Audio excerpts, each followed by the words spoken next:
শুধু তাই নয়, আমি কালকে ডেরেকের কাছে শুনলাম ইসি অফিসে ওরা গেছিল একটা প্রতিবাদ নিয়ে, তার বিরুদ্ধেও দিল্লি হাইকোর্টে একটা কেস করা হয়েছে। বাংলায় কয়েকটা লোক আছে আপনারা জানেন, টিচারদের চাকরি খাওয়ার জন্য, গভর্নমেন্ট সার্ভিস খাওয়ার জন্য, যে কোনো ব্যাপারে কথায় কথায় জনগণের কাজ করে না, ওদের ভোট চাই না, ওরা কোর্টে গিয়ে শুধু পিল খায় আর পিল করে, পিআইএল করে করে বাংলার সর্বনাশ করছে। এর জন্য কোর্ট দায়ী নয়, দায়ী যারা যারা মুখে কথা বলে বড় বড়, যারা কোনোদিন কিছু মানুষের জন্য করে না। আমরা চাকরি দেব আর ওরা চাকরি খাবে। আমি পরিষ্কার বলছি, শিক্ষার্থীরা, শিক্ষক শিক্ষিকারা যারা বসে আছেন গতকাল থেকে, কেন বসে আছেন এই গরমের মধ্যে কষ্ট করে?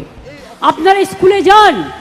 আমি তো আপনাদের বলেছি, সুপ্রিম কোর্টে আপনাদের টাকা বন্ধ করে দিয়েছিল, চাকরি বাতিল করে দিয়েছিল, কিন্তু আমরা তো রিভিউ পিটিশন করেছিলাম এবং তাতে তো আমরা বলেছি যে আপনারা মাইনে পাবেন এবং সিস্টেম অনুযায়ী মাইনে আপনাদের কাছে চলে যাবে।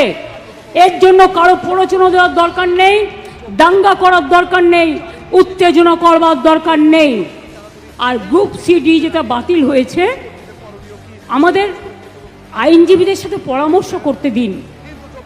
আমরা আইনজীবীদের সাথে পরামর্শ করে বাদবাকিটাও আমরা নিশ্চয়ই আবার দরকার হলে রিভিউয়ে যাব, এইটুকু বিশ্বাস আমাদের উপর করতে পারেন।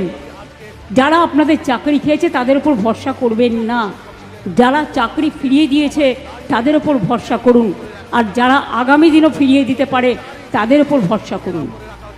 আইন আমাদের মানতে হয়, আইন মেনে চলতে হয়, আবার আইনে মনে রাখবেন আইনও যেমন আছে, আইন আবার পথও খুলে দেয়। সুতরাং আপনাদের চিন্তা করার কোনো কারণ নেই। আমি তো নিশ্চয়ই চাইব না আমার রাজ্যে বেকার বাড়ুক। আবার দেখছি হাইকোর্টে একটা কেস করে বসে আছে, 35,000 প্রাথমিক শিক্ষককে ছাঁটাই করতে হবে। এরা কারা? এরা কারা? আমি জিজ্ঞেস করতে চাই, যারা একদিন আমাদের মন্ত্রিসভায় থেকে, তারাও কম লক্ষ্যে টাকা দেয়নি, এই চাকরি দেয়নি, একবার ভাবতে লজ্জা করছে না যে মানুষের চাকরিগুলো করার আগে তার একটা পরিবার আছে, তার সন্তান আছে, সে বাড়ি করেছে, ব্যাংকের লোন নিয়ে কি করে শোধ করবে? একবার চিন্তা করে দেখবেন না? রাজনীতি করতে গেলে শুধু দানবিক মুখ, মানবিক মুখটা কোথায় যাবে? মানবিক মুখের আজকে সবচেয়ে বেশি প্রয়োজন। আর শিক্ষক শিক্ষিকারা আমি বলি, আপনারা নিশ্চিন্তে স্কুলে গিয়ে ক্লাস করুন, আপনাদের মাইনে নিয়ে ভাবতে হবে না। আইনের মধ্যে থেকেই রাজ্য সরকার আপনাদের কাজ করে দেবে। আপনি এ না বি এটা কোর্ট ঠিক করবে, আমরা নই। কিন্তু আপনাদের মনে রাখতে হবে, যে যেখানে চাকরি করছেন চাকরিতে ফিরে যান। টাকা কিন্তু ওই যারা আপনাদের রোজকাচ্ছে তারা দেবে না, মাইনে কিন্তু গভর্নমেন্ট দেবে। আমি গতকাল সন্ধ্যে থেকে কমপক্ষে 10 বার ফোনে কথা বলেছি।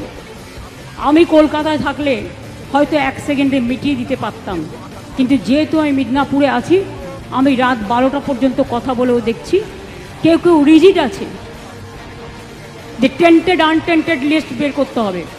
আরে আপনার কি যায় আসে? কেন অন্যদের কথায় পা দিচ্ছেন? টেন্টেড কি আনটেন্টেড কি আপনার দেখার তো প্রয়োজন নেই। ওটা দেখার জন্য রাজ্য সরকার আছে, কোর্ট আছে।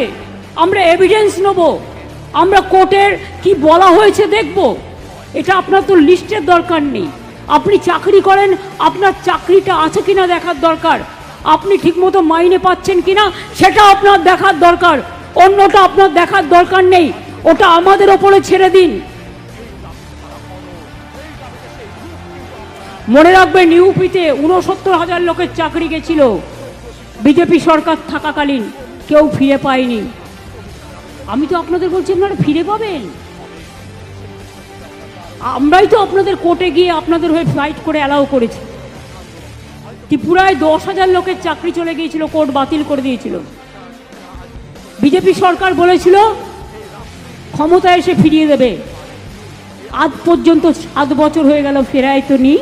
উপরন্তু তাদের মাথায় লাঠি মারা হয়েছে। আমাদের সরকার কিন্তু তা নয়।